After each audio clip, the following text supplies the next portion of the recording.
Vivo Power is really the first treasury company for XRP. You can think of it a bit like MicroStrategy, a sailor's company, but for XRP instead of for Bitcoin.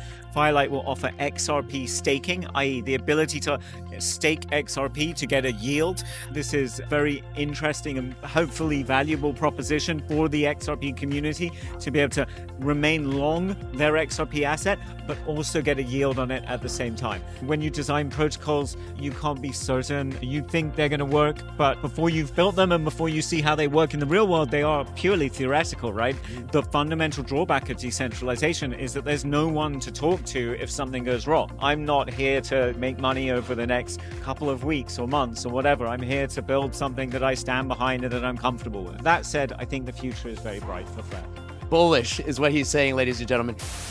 Hey, what's going on, family and friends? I'm super excited to bring you this exclusive interview. I had the privilege of connecting with Hugo Philion, the founder of Flare Blockchain, a layer 1 project that I've been following closely for quite some time now. I was actually an early supporter of Flare back in the day, even joining their community Patreon group. Fast forward a few years, here I am interviewing the founder himself. It's a full circle moment and one that I'm incredibly grateful for. Hugo was generous enough to give me a few minutes of his time, which of course I stretched a little to ask some of my biggest burning questions, like when are F facets going live in order to put my XRP to work?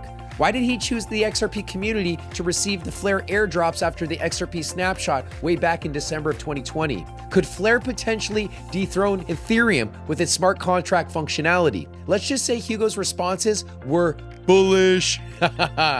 Be sure to check out my referral link below for Uphold, my go-to platform for purchasing digital assets like Flare. That's if you're interested in Flare and want to be eligible for the remaining airdrops. I mean, that's free money. Don't miss out. Huge thanks to Hugo and the Flare team for taking the time to chat during Ripple's XRPL Apex conference in Singapore. You've got a lifelong supporter over here in Southern California. To everyone watching, it feels good to be on the right side of history with you all. Thanks for tuning into this exclusive interview with Hugo Philion, the founder of Flare. Love you mucho. Ladies and gentlemen, we're here day 2 at Ripple's flagship event, the XRPL Apex Conference in Singapore at the Fairmont, an exclusive establishment. And I've got none other than the co-founder and CEO of Flare, Hugo Philion. How you doing today, sir? Great, thank you. Thanks for having me. No, thank you for sharing your time with me. This is a very exclusive interview. I've been a passionate investor, not financial advice, in Flare for quite some time, using I would say I'm very excited for this interview, sir. I know you just came up off stage. We've heard some recent announcements around Vivo Power, an already public company, using Flare to support with its treasury management. Do you mind talking about this, sir? Absolutely. So Vivo Power is really the first treasury company for XRP. You can think of it a bit like MicroStrategy, a sailor's company, but for XRP instead of for Bitcoin. And so Flare has, for a very long time, been working on what we call XRPFi, how to use XRP in DeFi on an EVM chain, that chain being Flare.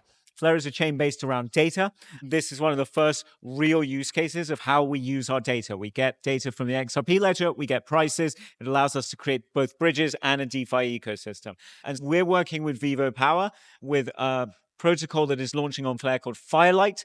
Firelight will offer XRP staking, i.e. the ability to stake XRP to get a yield. This is a very interesting and hopefully valuable proposition for the XRP community to be able to remain long their XRP asset, but also get a yield on it at the same time. And so we work with Vivo Power and we've been speaking to them and working with them, and they gave us a commitment of 100 million into the XRPFi ecosystem on Flare. Would this be, do you believe in your heart of hearts, the first of many announcements surrounding Flare and its ecosystem? I don't want to obviously announce things before they're announced, but we did have the week before that Uphold, which is a large, I suppose, XRP-focused exchange, will be offering yield to their users through Flare, probably again through Firelight. So I think that the market timing and the market appetite for being able to remain long of XRP, so keep your exposure to the upside of XRP whilst getting yield on your XRP, I think that is a product that will hit home with the community and with XRP holders, both retail and institutional. So you're supporting, you said, the likes of Uphold, which is crypto native on one side. You've got Vivo Power on the other side of the house, which is an already public company. We'll bucket in the TradFi space or ecosystem.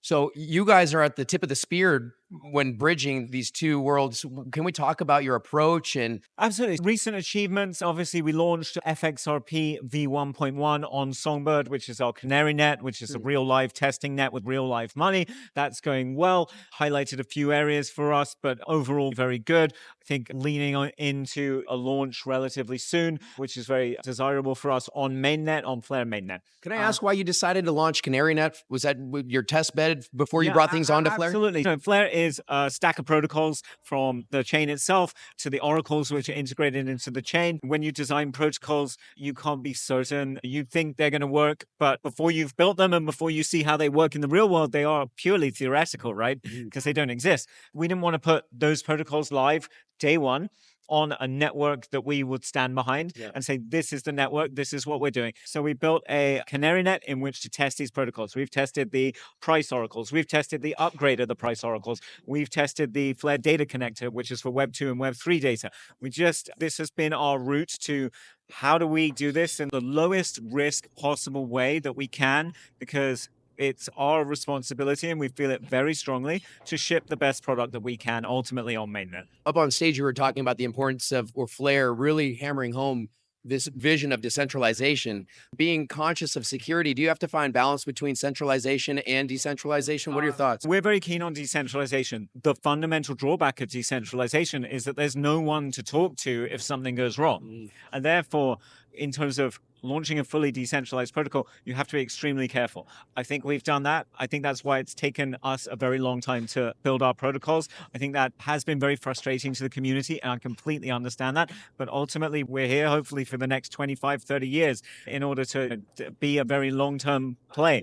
I'm not here to make money over the next couple of weeks or months or whatever. I'm here to build something that I stand behind and that I'm comfortable with. You've been building for quite some time, and it feels much longer than we even anticipated.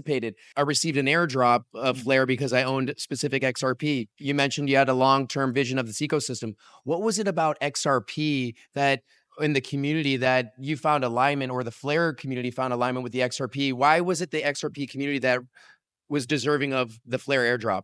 So I come from, I suppose, TradFi. I understand XRP as an asset relatively well. I think it's an interesting use case. I always liked what Ripple have been trying to achieve by disrupting TradFi and by disrupting some of the more egregious areas of TradFi. It has the element of TradFi that Ripple is trying to disrupt, has a really strong impact on society and on people's lives. So I think it's always been a good mission. That said, XRP has always been an asset for me, which I thought was just an obvious use case that needed something like DeFi. That's why we set around building Flare.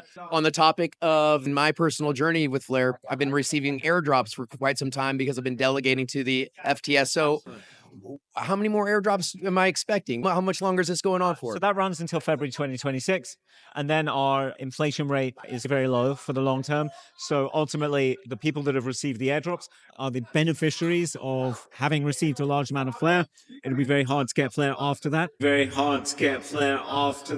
That's been the way we decided to distribute. I think it's a sensible way. I think it's an equitable way. And if you've participated, I hope that has been interesting to you. And I hope that you're going to stick with Flare for the long term, because you're in a privileged position relative to other people who after February won't be able to get airdrops. Thank you for the opportunity. It's now become my largest holding. No disrespect to the XRPL community. To be able to receive and compound that asset is amazing. So thank you very much for that opportunity. For those in the audience who would love to learn more about Flare, especially with February around the corner, how can they learn more about Flare? What's a great way to engage with your community? Absolutely. We have obviously a website, flare.network, and we have quite a lot of documentation and links on that website with regards to blog posts, videos, how to use the protocols, how to delegate your tokens, how to stake your tokens.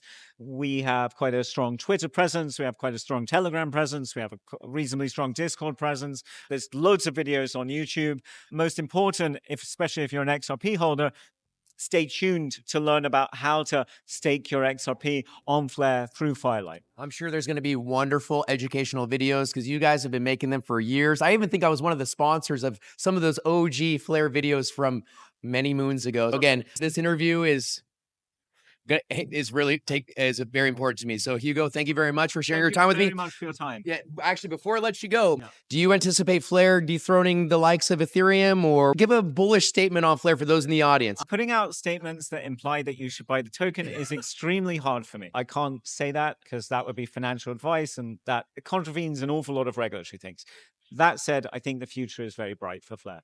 Bullish is what he's saying, ladies and gentlemen. Hugo, thank you for sharing your time with me again, and I hope you have a great rest of your day in Thank Singapore. you. It's been a pleasure to be here. Thank you.